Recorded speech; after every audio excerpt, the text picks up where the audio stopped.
Greetings. Welcome back to Little Discovery Corner. Today, because during the last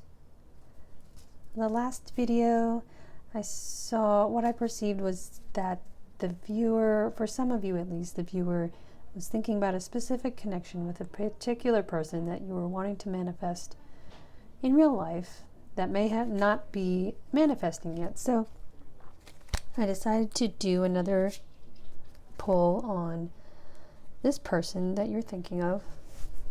And so this is a specific reading for a particular group of people. So if you don't feel like this applies to you, if it doesn't make sense, not, clicking with your intuition, don't worry about it. This might just might not be your reading.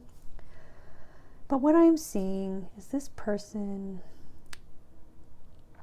they are, waiting for their efforts for manifesting new prosperity in their lives to bear fruit. And they've kind of reached a place of just kind of resigning to where they are. Starting over with what they have. They're waiting for the fruits of their labors to bear fruit, but they're in a place of starting over. And that kind of reflects in these two because they're feeling in a more abundant, hopeful place, but they also feeling like they've decided to walk away from a situation. And I think that has to do with you, the viewer. They feel like the communication they were hoping for was just trapped in a cycle. I think they're worried that you, the viewer, are trapped in a negative karmic cycle, a pattern of negative thoughts. They're worried that you might be trapped in your ego, and that you haven't been doing your work, making your progress.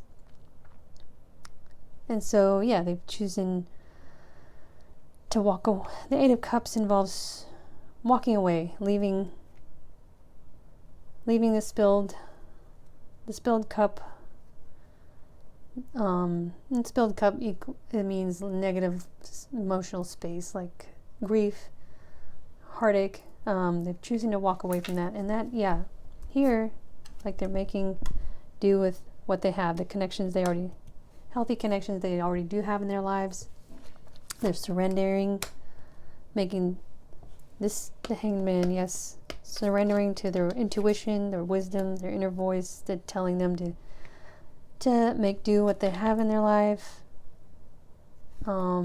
These two kind of reflect each other somewhat, like taking wisdom, taking lessons learned.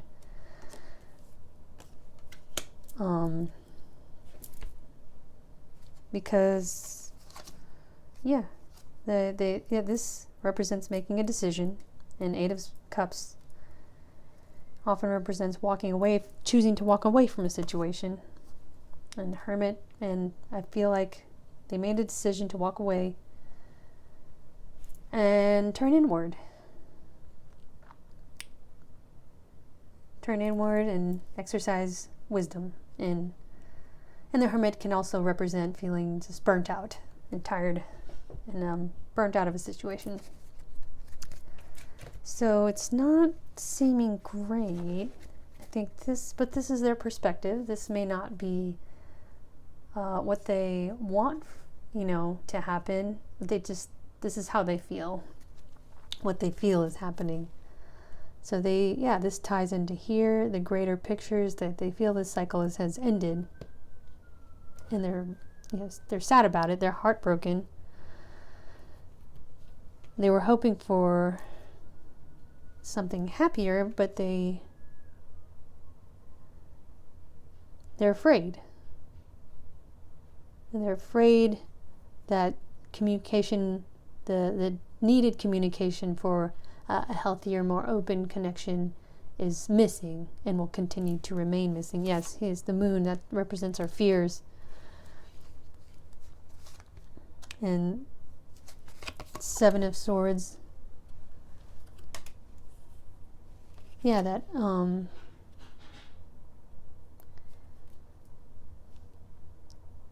just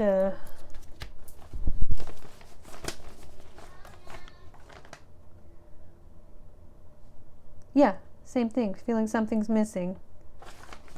Feeling something's being hidden.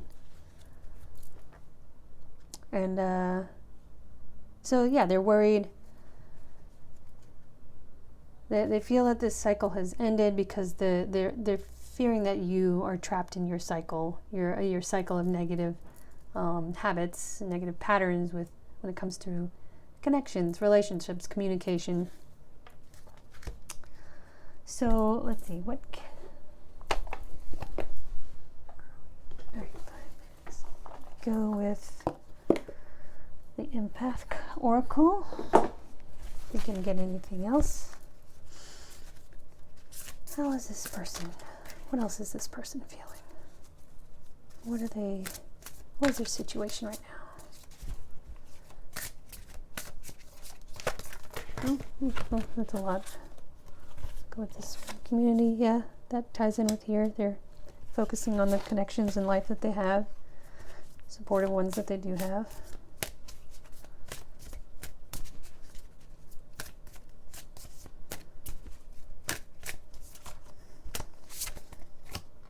Perspective. Evaluate beliefs, bird's eye view, observe your actions. All right, so I think this is tying into underlining that this is their perspective. This is how they feel. This is what they're worried about. This is what they're afraid of when it comes to you. Integrated. Yeah, because they've done the work. They've done the inner work.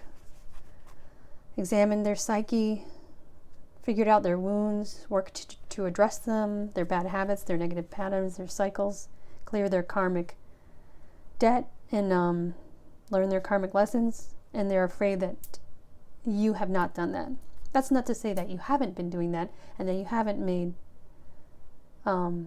progress and come to a better place, but this is just what, if you're in no contact, then that would make sense. This is their perspective, and if they haven't heard from you or gotten any communication to indicate otherwise, to ease these fears, this would be understandable. So, looking at the Moonology. One last pull. What do you suggest for the viewer going forward?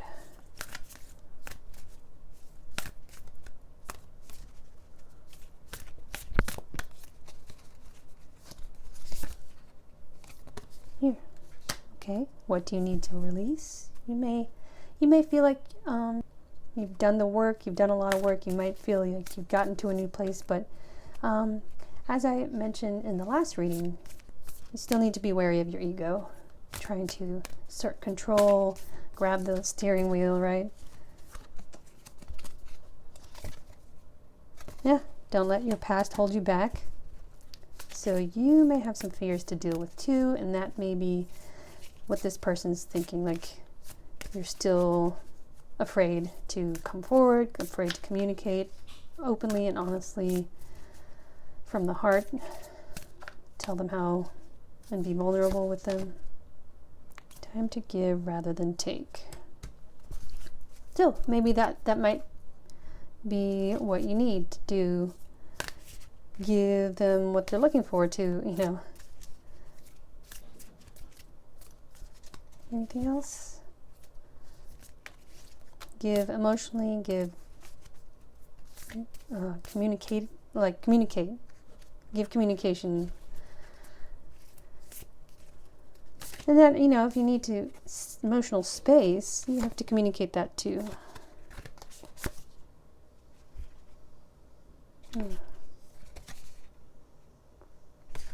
Anyway,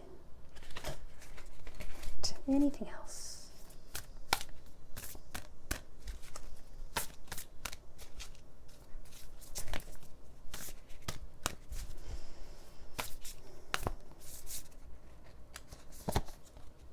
Surrender. Yes, surrender. They're surrendering. Surrender to the divine. Surrender to your soul. Surrender your ego to your soul. And trust. Trust in divine timing. Trust that there is hope for this connection, but it might take a little bit more effort. You might have more wounds to heal, more karma to clear, more blocks to address, and reaching out with open, honest, heartfelt communication. I think I'll leave it there. Okay? I will see you guys next time.